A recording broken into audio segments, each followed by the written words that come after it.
Hello and welcome to BuffSports Live. I'm Vinay Simlot. We'll start today with that big breaking news that came out earlier. We finally have a starting quarterback a little more than a week from the first football game. We know the starting quarterback will be Sam Neuer. So far in his career at CU, Neuer's been the quarterback, then Mel Tucker moved him to safety, and now he's back as the starting quarterback, beating out Tyler Lytle for the top spot. Karl Dorrell told us what went into that decision for the coaching staff. We felt the competition, like I said earlier, was really close, and but you have to make a decision to give somebody it's like you got to give the first guy that you think gives you the best chance. And but I say that cautiously, because I think Tyler has proven that he can move the offense too and do it very well as well. So it's just a starting point of the season. This is what we decided to do. Both guys are on board. They understand, the expectations of both. I told them both, including Tyler, you got to still prepare as if you're starting, as if you're the starter, because, he's probably going to get some time as well. So it's just one of those situations that it's not ideal. I get that, but we don't talk about it that way. Dorrell also said that the decision was so close, he expects Tyler Lytle to see some playing time. So here's the quarterback picture for Colorado. Neuer will be the first quarterback, Lytle is the second, and then freshman Brandon Lewis is the third quarterback on the roster for Colorado. We have big news about the start of the football season, too. The Boulder County Health Department has approved Colorado's plan to start football games a week from tomorrow. So they'll be able to play next week against the UCLA Bruins. Colorado will follow the Pac-12 guidance. No fans are allowed in the stands, but the football player and their staff's family members will all be allowed to watch from the stands, even though the stadiums are closed. The Colorado Athletics encourages fans to watch the games on TV. They're asking fans to avoid those big watch parties during the games and follow the public health guidelines. We've gotten the guidelines for how to act in the stands, and now the football team seems like they've caught on to Karl Dorrell's guidelines. Since he was introduced as the head coach in February, Karl Dorrell has preached defense, playing clean football, and relying on all of the players on the roster. In practice, Dorrell says he's seen some good signs. The offense hasn't been turning the ball over much, and they're avoiding penalties. The penalties were a huge issue for Colorado last season. Last Saturday, the football team had their second scrimmage of the fall. Karl Dorrell said the defensive line did a great job containing the offense. He says this year, Colorado will rely on their veterans on the defensive front, Mustafa Johnson, Terrence Lang, and Jalen Sammy. But Dorrell says Colorado will need to clean it up on the offensive side of the ball and play with more consistency. For the football team, there's one position battle that still hasn't been finished. That's the cornerbacks. Troy Finnegan is here to tell us about that. Over the years, the Pac-12 has earned a reputation for being a pass-happy conference that can put up a lot of yards and points through the air. With teams like USC, UCLA, and Arizona State retaining their 2019 starting quarterbacks in their high-powered passing attacks, CU will need strong secondary play in order to keep up. New defensive backs coach Demetrius Martin will inherit a young, talented, athletic secondary and will be looking to help mold them into one of the Pac-12's elite units.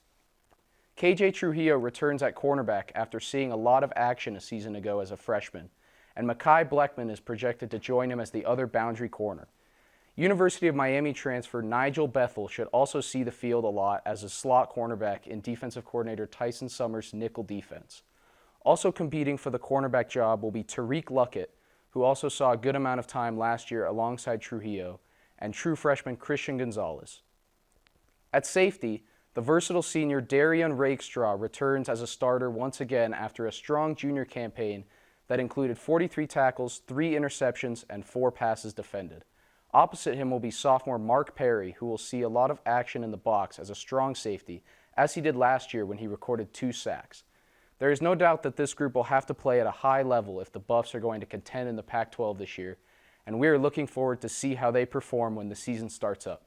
Vinay, back to you. The cross-country team will have to wait until spring to play, but the United States Track and Field and Cross-Country Coaches Association, or USTFCCCA, just came out with their cross-country rankings. Colorado is in the top 10 for both the men's and women's team. The women's team is ranked 7th in the country in the preseason coaches poll, and the men's team is ranked 9th.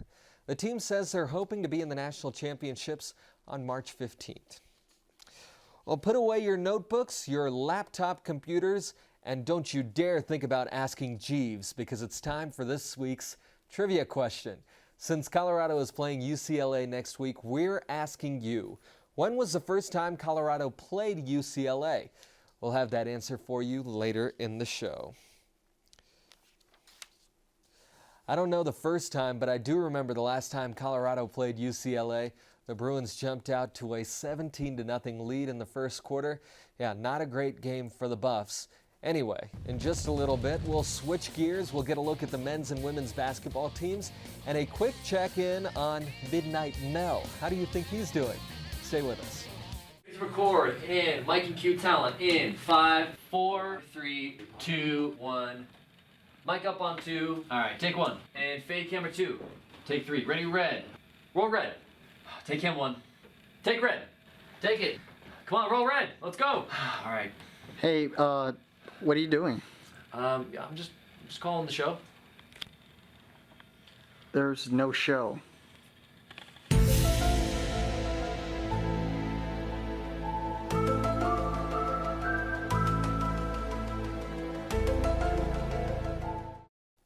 The men's basketball team cranked out another week of practice. Tad Boyle says he's excited about the youngsters. Jabari Walker, Tristan Da Silva, Luke O'Brien, Dominique Clifford, and Jariah Horn. But he stresses the importance of leadership from the vets like McKinley Wright and Evan Batty and Deshaun Schwartz. Another new face is Coach Rick Ray, who after 8 years of working as a head coach is back to be an assistant for Tad Boyle. He told us about that dynamic and how it's going. I've been in Coach Boyle's shoes, and sometimes I knew what I wanted and what I was liking as a head coach from my assistant coaches. And so what I'm trying to do is just think back on those times when I felt like I needed more in this department from this assistant. I needed more from this assistant in that department. So just thinking back on that and just how can I help Coach Boyle, and more importantly, put out some fires before they even get started. So to me, what I'm trying to do is like think ahead and be proactive in how can I help these players and how can I help Coach Boyle before it becomes any sort of a problem. The Pac-12 released the men's basketball pairings, not the full schedule, but the teams that'll be playing each week. CU starts against Arizona. They'll play the LA schools at the end of December, host the Oregon schools at the beginning of the new year. Then it's the Washington schools, Utah, Arizona, California, Oregon again, LA again, and then Utah again to round out the season. Meanwhile, the women's basketball team also finished up another week of practice. Coach J.R. Payne says the team has been competitive from early on. You know, we have a lot more players that can shoot the ball. We have a lot more length on the perimeter. And just, you know, we have 3 right now. We have 3 really good point guards. You know, Jalen is playing really well. Sela is playing really well. And Frida is also playing really well. You know, so we're in a place now where we're going to have multiple people that can bring the ball up the floor, you know, that can shoot, that can penetrate, create offense. We also recognize that there may be times this year where we don't have a full roster, you know, whether that's knock on wood injury or COVID, you know, so we have to be able to run offense that, you know, if 3 of our 5 post players go out, you know, for some reason, we got to still be able to run offense and play. And so I think being able to, you know, have people play a lot of different positions on the floor, you know, is going to provide us that opportunity to have some steadiness, even if things do, you know, kind of go up and down a little bit this year. Well, remember, they got off to an 11-0 start in the non-conference season last season. See if they can match that this year. Anyway, after the break, we'll take a look back at Buffs history. That'll be in the very near future. Stay with us.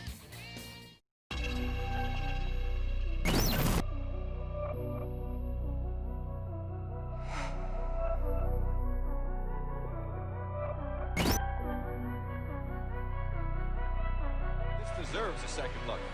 Michael taking off, the patented tongue comes out. Just in front of that line. Look at this, the double clutch, the rebound.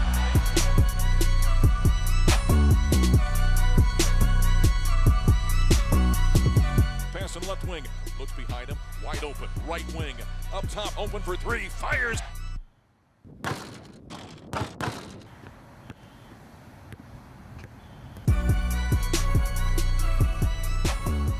Really good basketball, Mark. Unselfish, smart basketball. Open for three, fires, nothing but nylon from downtown. Good ball move by Colorado. This week in Buffs history, we're turning the clock back to October 25th, 1986. It was the 2-4 Buffs against the third-ranked Nebraska Cornhuskers. Colorado hadn't beaten Nebraska in almost 20 years. The Buffs had the lead heading into the second quarter 7-0 and built that lead up to 10-0 at the half. But in the second half, Colorado fumble gave Nebraska the ball at the Buffs 14 and they got an easy touchdown. It was 10-7 Colorado. But at the beginning of the fourth quarter, fans saw one of the most iconic plays in Colorado history. The running back, O.C. Oliver, took the handoff and lofted it deep downfield to Lance Carl, who caught the pass for a touchdown. It was a dagger play that gave Colorado the 17-7 lead, and the Buffs hung on to win that game. Most fans call it the signature win for legendary head coach Bill McCartney and his tenure at Colorado. Also, Lance Carl, the one who caught the pass, is the Associate Athletic Director here at CU. Well, speaking of football history, the Buffs weren't playing this weekend, but almost every CU Buffs fan was also a Rutgers fan. Mel Tucker and Michigan State were playing Rutgers in his debut with the Spartans. Michigan State turned the ball over 7 times in their 38-27 loss to the god-awful Scarlet Knights. In a weekend with no Buffs football, many Colorado fans still feel like they won. Moving on to basketball, 9 allegations of misconduct are being levied against the University of Arizona men's basketball program. It was also reported that the Wildcats head coach Sean Miller has been charged with a lack of head coach control. Arizona is now the 8th university to publicly acknowledge receiving an NCAA notice of allegations stemming from a federal investigation into bribes and other misconduct in college basketball. Speaking of misconduct, we'll get our answer to our trivia question coming up in just a bit.